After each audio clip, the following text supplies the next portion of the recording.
Israel is under great pressure from foreign powers. And Ahaz wants to align himself with other countries to defeat the invaders. And God says to him through Isaiah, "No, Ahaz, trust in God. God will protect you. God will look after you." And Ahaz wants nothing to do with that. He doesn't want to listen to that. He has his own ideas. You know, as they say in some parts of the United States, forget about it. I'll look after ourselves, right? And then Isaiah says, well, God's got an answer for you.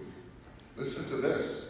And the virgin will conceive and bear a child, and he'll be called Emmanuel. In the case of Ahaz, God actually states very clearly that he's going to intervene in human history. He's going to intervene. And that's one of many prophecies in the Old Testament that talks about the coming of the Messiah. Now we look at Elizabeth. Now Elizabeth and Zachariah, we heard that story the other day, yesterday or the day before, how Zachariah was a priest and his turn came to offer incense in the temple. And there was a vision, he had a vision. And the vision was that his wife Elizabeth, who was getting on in years, would indeed conceive. She will conceive a son. And this person will prepare the way of the Lord, John the Baptist. But notice Zachariah's reaction. Zachariah says, no, this is impossible. This is impossible. This could never happen. You know, and so the response of Zechariah was not a response of faith. He had no trust in God, like Ahaz, no trust. And what happened? God intervened in his life, and as a sign of God's intervention, Zechariah was struck dumb.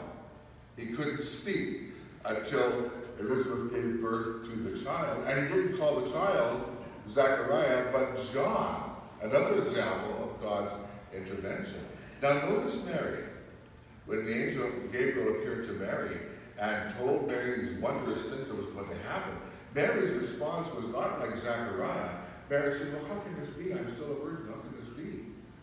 It's not a lack of faith. She just didn't understand it. She didn't deny God's power. She trusted in God even though she couldn't understand the whole situation. I'm still a virgin. How can you do this? I don't understand this. You know? And by so doing, Mary conceived in faith. That's why Mary is so important to us. That her faith was so simple and so deep that she was able to appropriate in her heart somehow the mystery that was being given to her through the angel. And I really think that Joseph was like that too. Joseph was like that too. Joseph doesn't say anything in the Bible. But what we get the picture of Joseph is, okay, Lord, you want me to do this, I don't understand it, but I'll look after things.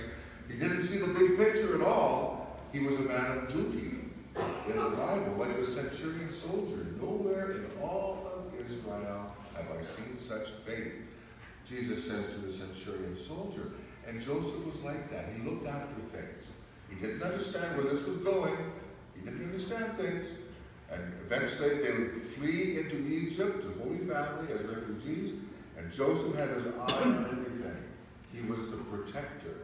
Joseph is the protector of the church. He is a man of simple faith. Mary's faith was different than his, even deeper than Joseph's. But Joseph is very, very admirable. So these great people of the Bible, they help us prepare for Christmas. Who could possibly understand God's intervention in human history the way he did? Emmanuel, God is with us. And this is our faith. It's a living faith. And during Advent, it's a beautiful time of year because it's a season of stories. We have 4 weeks of stories. Biblical stories of God's looking after his people and his promises to save them. The prophecies in Advent. Interesting, I read the other day about Charles Dickens, the famous author, of the English language, and he wrote a number of Christmas stories, like the Christmas Carol, that one with Scrooge. He wrote a number of them. He wrote one about a man who lost his memory. He lost his emotional memory. He forgot what it was like to experience joy. He forgot what it was like to experience kindness. He forgot the experience of suffering. His mind had no recall at all of any previous experiences in his memory. And so he became a man without feelings. He couldn't sympathize with people. He couldn't sympathize with people who were in pain and suffering. It was hard for him to be kind because his emotional memory was not there. Well, Advent is a time in which our memory is there. The emotional memory of God's intervention in humanity. And you look at all the times that God did this. Even a few days ago, Samson, the story of Samson, how his mother in old age conceived a son who was a protector of Israel. Sarah and Abraham, Hannah in the Bible. And so all these stories are important to us. The Jewish people have a real sense of memory, not historical memory, but a memory that's living now. So every year they gather in their homes, they celebrate the Passover, because they are people who were saved by God. And I'm told in some Jewish houses, there's a little corner someplace that's not finished, that even unfinished in the house, to remind them they were once slaves in Egypt. 4,000 years later, a living memory. Well, now you understand how at Holy Mass you do this in remembrance of me. The Eucharist is the great sacramental sign of the Lord's presence in our life.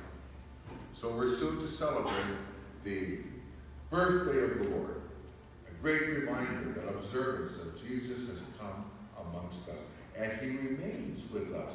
The Lord is with us always, throughout the year, throughout the liturgical year, throughout the feasts of Christmas, and throughout the whole liturgical year. In some way, we remember and celebrate that God is with us in the lives of the saints and the great celebrations of the church.